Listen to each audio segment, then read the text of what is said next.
एक तरफ तो ये बार बार रिपोर्ट सामने आ रही हैं, स्टेटमेंट्स हैं सर, और दूसरी तरफ पिछले दिनों में मोहम्मद जुबैर साहब पाकिस्तान मुस्लिम लीग नवाज से जिनका ताल्लुक है, उन्होंने साहब डार साहब के हवाले से एक इंटरव्यू जो दिया, अब सर टाइमिंग के हवाले से कि क्या अब ये PMLN के ऊपर भी हम इसको समझ सकते हैं कि ये तनकीद है कि they are not ready to perhaps do the reforms that are needed.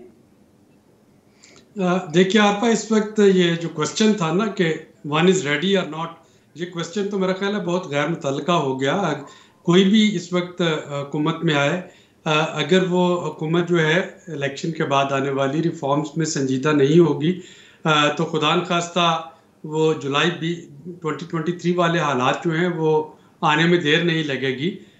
इस वक्त जो अगली हुकूमत होगी उसके पास जो टोटल मार्जिन है इलेक्शन जीतने के बाद और अगला IMF का प्रोग्राम नेगोशिएट करने में वो 1 महीने का है।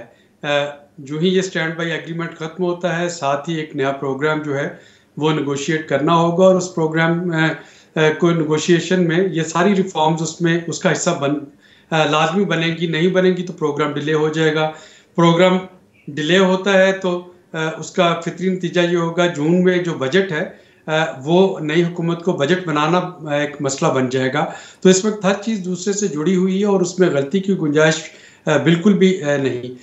तो मैं इसमें नहीं जाता कि माजी में क्या हुआ, किसने कौन सी जो थी अपॉर्चुनिटी मिस की, लेकिन मैं ये ज़रूर कहना चाहूँगा कि वो सारी जो लग्जरी मैसर थी इन अपॉर्चुनिटीज़ को मिस करने की, वो अब मार्च ऑनवर्ड मैसर नहीं होगी।